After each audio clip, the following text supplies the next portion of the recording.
Good morning, pays imaginaire.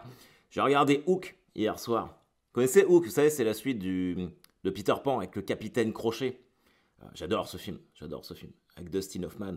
Et à un moment, Mouche, le pote du capitaine Crochet, il prend un haut-parleur et il réveille tout le monde le matin en faisant ça. Good morning, pays imaginaire. J'ai toujours trouvé que c'était cool. C'est chaud quand même de s'appeler Mouche.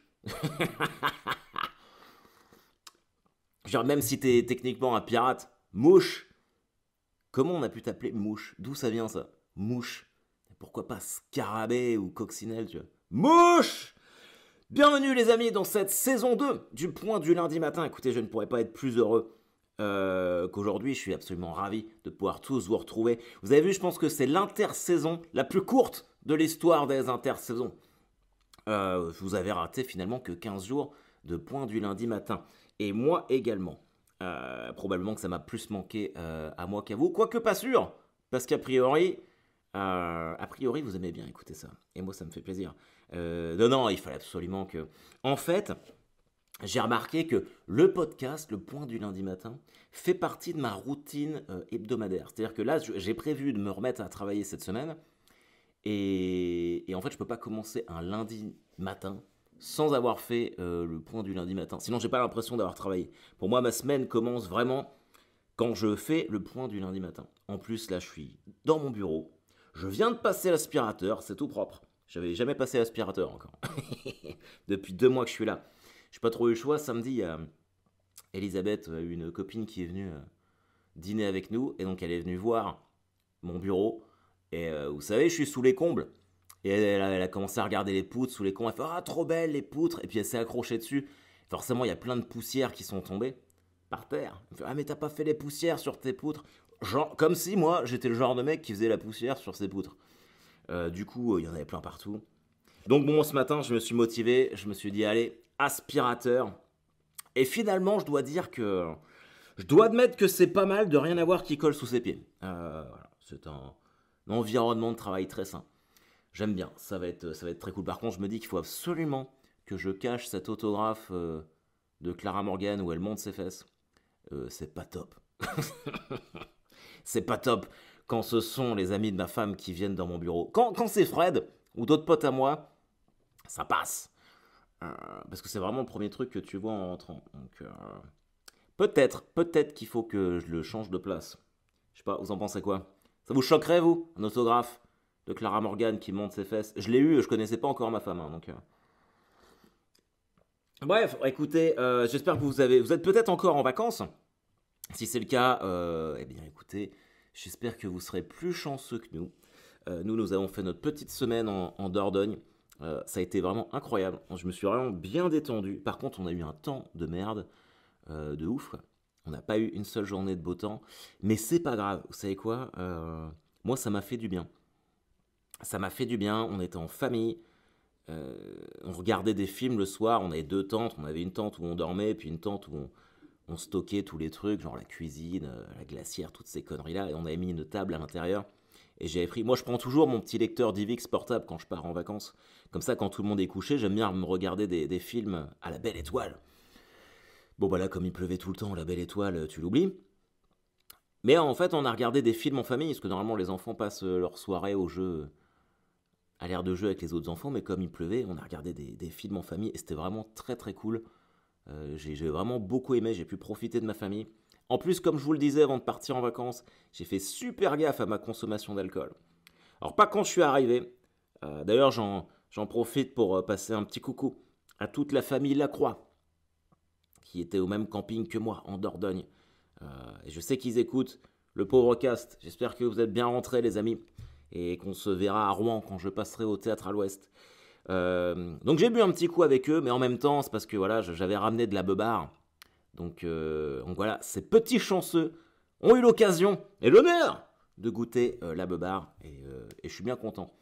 Voilà, donc, mais je crois que c'est une des rares fois où j'ai bu de l'alcool pendant les vacances. Ah si, ça quand même. Et puis, moi j'aime bien quand les gens apprécient mon travail et qu'on me fait des cadeaux. Donc je passe un petit big up à Romuald de la brasserie Coulobre, à côté de Sarlat, qui est un grand amateur de ce que je fais. Donc je le remercie. Il est passé me voir au camping où j'étais pour qu'on se rencontre et c'était vraiment très sympa. Il m'a lâché quelques-unes de ses bières. Ça s'appelle la Coulobre. D'ailleurs, faudrait que vous vous renseigniez. Il m'a raconté la légende de la Coulobre, en fait, qui serait un dragon géant. Et en fait, ce dragon géant aurait creusé le trou qui sert, en fait, qui représente la Dordogne maintenant. Il raconte l'histoire bien mieux que moi. Mais du coup, le nom de sa bière vient de là. Voilà, bah lui il est plutôt ska punk, mais il y avait un petit côté métal, donc ça c'était cool. Ils ont une de leurs bières en fait, le design sur la bouteille, c'est inspiré de la pochette de l'album de Nirvana In Utero. Donc ça c'était très cool, ça m'a vraiment bien plu. Donc voilà, j'avais dit que je passerais un petit coucou et que je conseille à tout le monde de déguster sa bière qui est très bonne. D'ailleurs j'ai une photo de nous deux que je vais poster très rapidement mon ami. Et puis, euh, et puis on se verra en Vendée, parce que monsieur est vendéen et que moi j'aime bien inviter les gens qui viennent me voir, c'est très très cool. Donc voilà, non, c'était vraiment sympa. Et forcément, nous on était dans un camping qui s'appelle Camping de l'Offrerie, dans un patelin qui s'appelle Rouffignac. Rouffignac, les amis. Comment tu peux appeler ta ville Rouffignac, sérieusement? Faut vraiment être sans pitié pour dire à une ville, on va t'appeler Rouffignac maintenant. D'ailleurs, tous les noms de villes se terminent par Niac là-bas. C'est Blagnac, machin, enfin, voilà. D'ailleurs, à ce propos, on a été visiter un truc qui s'appelle la Maison Forte de Régnac. Tu as encore un truc en Niac. C'était un truc de dingue. T'avais des instruments de torture à l'intérieur. J'ai adoré. J'ai adoré cet endroit-là. Et en fait, le mec qui habitait là-bas, il s'appelait le Bouc de Régnac. Et c'était un seigneur malveillant. Genre un ouf, quoi. Et alors qu'il avait du pognon, il allait attaquer les gens avec ses chevaliers à lui. Je mets plein de guillemets à chevalier, vous pouvez pas voir mes guillemets. Mais c'était des voleurs qu'il enrôlait comme chevaliers. Et donc ils attaquaient les gens pour les détrousser. Il kidnappait des jeunes filles.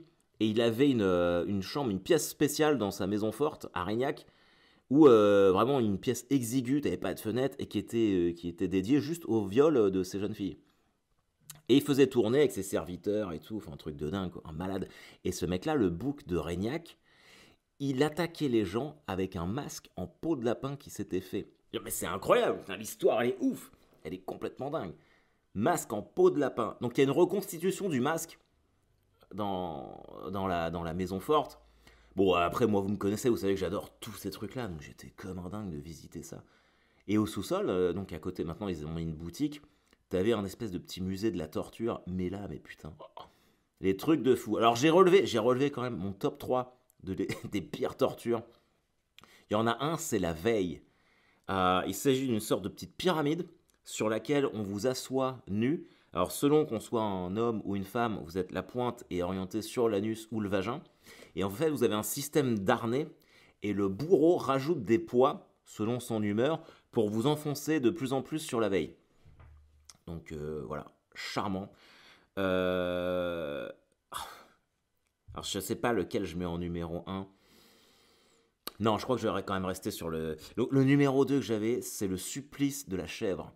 C'est atroce. En fait, vous êtes assis en place publique et vous avez les pieds en fait encastrés dans un espèce de truc en bois donc, que vous pouvez pas sortir. Et on vous met de l'eau et du sel sur vos pieds. On fait venir une chèvre qui a été assoiffée pendant 3 jours et on la laisse vous lécher les pieds jusqu'à l'os en place publique. Ça, c'est bien horrible. Et celui qui m'a vraiment dégoûté, c'est la scie. Alors, c'est horrible. En fait, c'est comme une scie de bûcheron. Donc, à double manche, vous avez un mec de chaque côté. Alors, a priori, c'était surtout réservé pour les homosexuels. Vous accrochez quelqu'un la tête en bas. Et la tête en bas, c'est important, en fait, je vais vous expliquer pourquoi. Les jambes écartées. Et vous commencez à scier au niveau de la bourse des testicules. Et en fait, le fait que la personne soit orientée la tête en bas fait qu'il y a de l'oxygène plus longtemps au cerveau. Et donc, en fait, on ne perd connaissance que lorsqu'on vous a scié jusqu'au niveau du nombril. Enfin, c'est immonde. C'est horrible. C'est horrible. Je me demande comment on peut inventer des trucs comme ça. Et je pense que vraiment, en plus, c'est pas une question d'époque. Si les gens pouvaient le faire maintenant, ils le feraient encore. Je pense que l'être humain est profondément mauvais. Donc voilà, c'est vrai que le coup du masque en peau de lapin, ça c'était un truc de fou. Et forcément, parce que là, bah, on n'en est pas parlé, parce que c'était arrivé la semaine après mon maxi point du lundi matin en live du Hellfest. Et j'avais mon t-shirt Slipknot, vous vous rappelez, sur cette vidéo. D'ailleurs, j'ai trouvé un putain de pull à capuche Slipknot sur le marché de Sarlat. Et j'ai craqué, je l'ai acheté. Je l'ai acheté parce que bah, j'étais encore ému de la mort de Joey Jordison. Ah, c'était fou ça. Putain, 46 ans, vous vous rendez compte? 46 ans, j'en ai 38. Et ça, vraiment, j'ai un pote qui m'a appelé, mon pote Max, qui est batteur. Et on écoutait ça, nous, Slipknot. Bah, moi, j'écoute toujours. Lui, il est plus Gojira que Slipknot, mais on écoutait ça. Et c'est vrai que lui, ça lui a fait tout drôle parce que clairement, bah, c'est notre génération, là, vraiment, que ça tape. Et puis bon, 46 ans, 38 ans, on est pas si loin que ça. Bon, après, les mecs, ils ont dû taper dedans aussi. Bon, je sais que lui, il avait une maladie. Bon, je sais pas, apparemment, il est mort dans son sommeil. Mais ouais, ça m'a vraiment fait quelque chose. Ça m'a vraiment fait quelque chose. J'ai été triste. Même si mon groupe de cœur, c'est Korn, Slipknot, je suis quand même très attaché à ce groupe-là. Et ouais, c'est déjà le deuxième membre de Slipknot qui est mort par rapport au premier album qui reste mon préféré. Et bah ouais, star ou pas star, c'est con à dire, mais on n'est pas grand-chose, hein. On n'est pas grand-chose. Ça m'a mis un petit coup au moral, ça me donne encore plus envie de faire gaffe à ma petite santé là, même si tout peut arriver. Et du coup, en fait, on était sur le marché de Sarlat avec Elisabeth et les enfants, et à un moment, Léonard me fait regarde, Slipknot. Et je tourne la tête, il y avait un stand, il n'y avait que des t-shirts, des pulls de métal tenus par un Anglais. Et je regarde ça, moi je dis, ah putain, un truc de fou quoi. Et 45 euros le pull. Je dis, ah non, c'est abusé. Et on part au restaurant. Et Elisabeth, elle me fait, ah, bah, tu devrais te faire plaisir, tu t'achètes jamais rien, machin truc. En plus, elle me fait, le chanteur est mort. C'est le batteur, mais c'est pas grave. J'apprécie que tu t'en souviennes. Et du coup, j'y suis retourné. Et je me suis acheté le pull de Slipknot. Euh, et j'ai acheté un t-shirt Metallica à Elisabeth. Elle était contente. Comme ça, le jour où je lui annoncerai qu'elle n'a pas de place pour aller au Hellfest pour voir Metallica, je pourrais lui dire que je lui ai acheté un t-shirt. D'ailleurs, c'est là où vous pouvez constater à quel point ma femme suit mon travail. Vous êtes tous au courant que j'ai pas encore réussi à lui choper un pass pour le Hellfest pour voir Metallica. Sauf elle. Donc elle ne le sait pas, ce qui veut dire qu'elle n'écoute pas le podcast. Donc ça c'est... Quelque part c'est bien, ça veut dire que je peux dire tout ce que je veux. Oh, par contre, il y a un truc qui m'a fait chier sur le stand. À un moment, donc j'achète le pull de Slipknot. Et puis je regarde, je fais, ah, vous avez pas des t-shirts Korn? Et là, le mec me dit, Korn? Ouais, si on a, mais ouais, les gens demandent plus trop ça. Là, je me suis senti vexé. Là. Je fais, les gens demandent plus trop. Et le mec me dit, ouais, j'en ai. Bah, sur Korn, vu qu'on me demande pas, je peux te faire un prix par contre. Ce bâtard-là, il allait me faire un t-shirt Korn au rabais, quoi. Au rabais, alors que Korn est le plus grand groupe de tous les temps. Et au final, il n'y avait pas ma taille, du coup, j'ai pas acheté de t-shirt. Mais ouais, c'était une belle journée. C'était une belle journée. On s'est promené à Sarlat. C'est pareil, il pleuvait ce jour-là, mais c'était cool. Oh putain. Oh là là là là. À un moment, on se promène dans Sarlat, puis on entend comme une fête. Et Lolo, ma fille, elle me fait, ouais, viens, on va voir la fête. Donc on y va. Manifestation des antivax. Ah bah alors là, je me suis mais régalé. En tant qu'observateur du monde, je me suis régalé. Je me suis mis en hauteur pour savourer. Alors j'ai rien contre les anti-vax, mais j'avoue que depuis que j'ai vu une manifestation, je me dis ouais, ça va chercher loin. Alors c'est marrant parce que les gens qui formaient cette manifestation, et que des gens à risque, que des gros, des vieux. En fait, moi, je vais vous dire, quand je vois là ce qui va peut-être nous arriver avec l'histoire du variant Delta, machin truc et tout, alors que moi j'ai fait l'effort de me vacciner, qu'on a quasiment tous fait l'effort de le faire, j'accepterais très mal un quatrième confinement, quoi. Bah, je le ferai, je le respecterai si j'ai pas le choix, mais j'aurais du mal à être compréhensif envers les gens qui me diraient ah bah moi je me suis pas fait vacciner. Bah ouais, connard, mais du coup à cause de tout on est tous enfermés. Moi j'avais pas spécialement envie de me faire vacciner non plus, mais pour pouvoir continuer à travailler et à vivre, je l'ai fait. Donc tu veux pas te faire vacciner, c'est ton choix et tu fais ce que tu veux, mais me cassez pas les couilles. Voilà, moi je veux vivre ma vie normalement. Donc tu tombes malade, c'est ton problème, faites pas chier. Et en fait sur la manifestation, c'était incroyable. Ils étaient là, stop aux mensonges du gouvernement. Mais je sais pas, moi, si le gouvernement mente. Enfin, j'en sais rien, en fait. J'ai pas la prétention de connaître tout ce qui se passe au Quai d'Orsay. Je suis pas dans les petits papiers de Macron, j'en sais rien. Je ne sais pas comment ces gens font pour savoir que le gouvernement nous mente. Euh, Ils sont là, c'est marrant parce que ces gens savent mieux que tout le monde.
j'ai réduit ma consommation d'alcool, là, parce que je vais vraiment en profiter.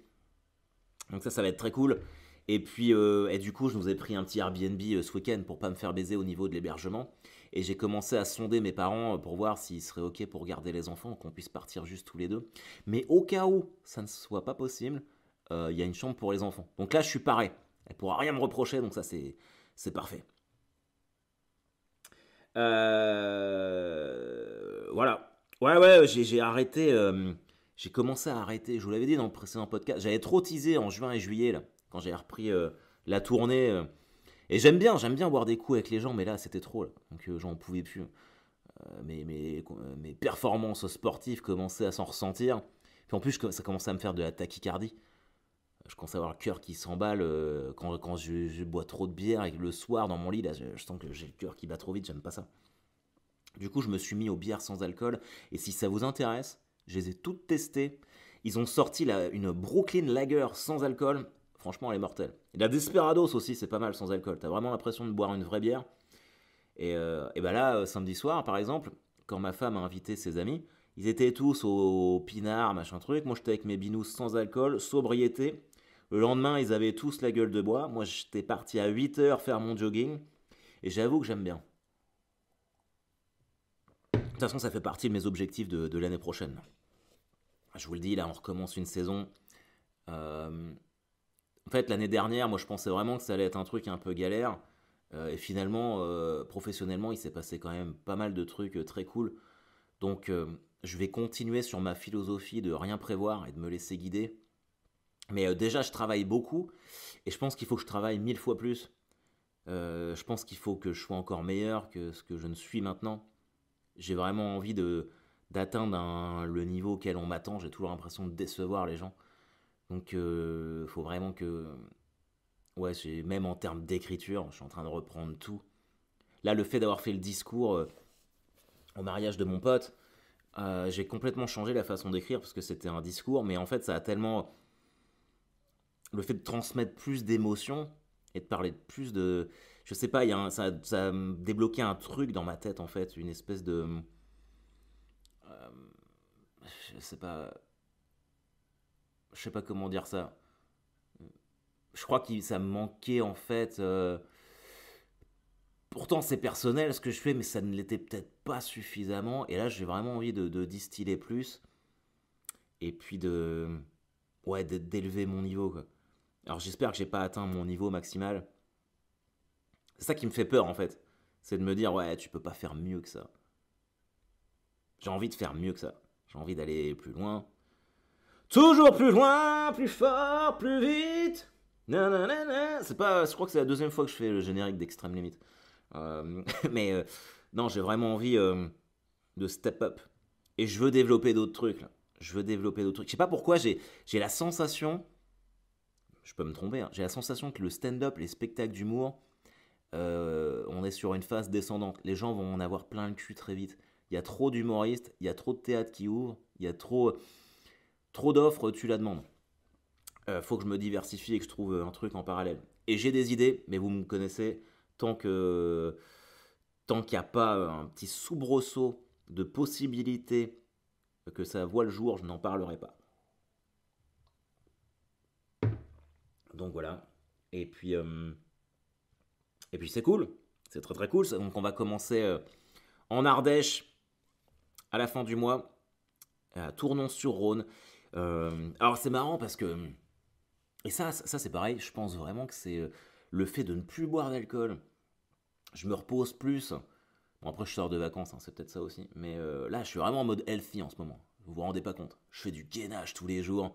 Je suis en beast mode. Et, euh, et j'essaye vraiment de. J'ai repris la méditation. Et avant, en fait, ça m'aurait fait chier de partir à Tournon-sur-Rhône, parce que c'est 4 jours, juste pour jouer un soir. Quoi. Mais ils demandent à ce qu'on soit là 4 jours.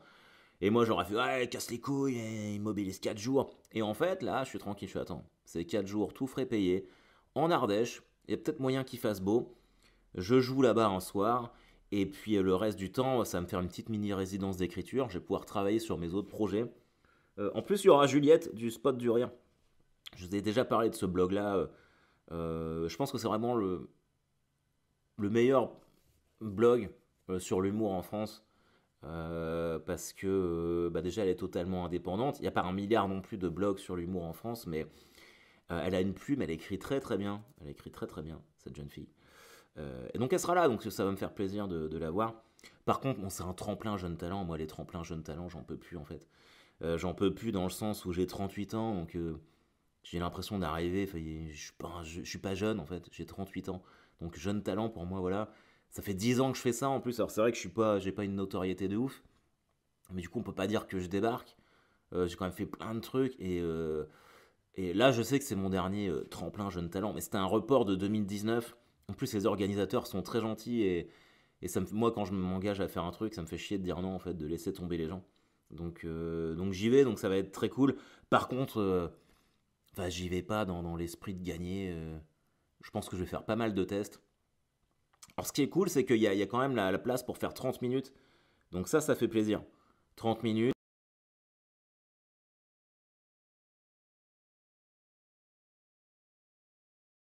Moi, j'y vais pour faire du rock. Moi, j'y vais pour ambiancer les gens. Les prix, j'en ai rien à branler. Donc ça va être très très cool de reprendre comme ça. Et puis voilà. On pourra voir tout ça et puis ça va être sympa. Parlons un peu Malherbe. Parlons un peu Malherbe. Je serai de retour aux commentaires des matchs du Stade Malherbe cette saison. Les samedis où je serai là. Parce que j'adore. En fait, j'adore ça. On a été voir Malherbe Sochaux avec Léonard la semaine dernière. Ah, c'était incroyable. Et du coup, j'aurais pu aller en présidentiel, parce que j'y ai accès. Mais je me suis dit, on va aller dans le COP, Luc Borelli, avec les supporters. Parce que Léonard, il a 5 ans, il va plus s'amuser avec les supporters qu'avec les bourgeois qui boivent du champagne. Du coup, on y a été, et franchement, on s'est trop marré. C'était incroyable de faire ça avec mon fils. Et on était vraiment dans le COP. À un moment, au début du match, ils ont déployé un drapeau normand géant, donc on était en dessous. Et on a perdu. Mais ça, c'est l'histoire de Malherbe. On a perdu, sachant qu'on a égalisé à la 89e, un but exceptionnel, qui était vraiment incroyable. Et donc, tout le stade a explosé. Et Léonard, il était trop content de voir comme ça, les gens sautaient en l'air, il était content. Puis moi qui suis malherbiste, j'adore ça. Enfin, j'ai pas peur de m'enflammer quand Malherbe marque un but. Et sur l'engagement après, on prend un autre but et on perd 2-1. Et Léonard, il comprenait pas. Il était, on n'a pas gagné. Bah non, mon grand, c'est ça Malherbe. C'est ça l'esprit Malherbe. Il va falloir que tu t'y habitues si tu veux soutenir ce club. Donc ça, c'était génial et je suis content de reprendre. Et putain, voir un stade avec des supporters, c'était fou. C'est. J'espère que cette euphorie que j'ai en ce moment, ça se sent hein, que je suis bien. Ça m'a fait du bien les vacances. Ouais. Non, non, mais j'adore ça. Ça va être incroyable. Ah, vous avez vu l'équipe que Paris est en train de se construire. C'est incroyable. Messi en Ligue 1. C'est fou. Mais même Sergio Ramos, pour moi, c'était déjà énorme. C'est incroyable. Alors après, t'as les gens qui sortent le fair play financier, mais c'est un faux débat parce qu'il y a pas de transfert. Ce sont que des joueurs qui n'avaient plus de contrat. Donc, ils les ont pas achetés. T'arrives, tu proposes juste un salaire, un projet de jeu, puis ils adhèrent. Alors, effectivement, en salaire, ils ont des moyens de ouf, mais des clubs anglais auraient très bien pu faire pareil. Je pense que Messi, il est venu à Paris, surtout parce qu'il y a tous ses potes. Et puis voilà. Alors après, j'espère qu'Mbappé restera.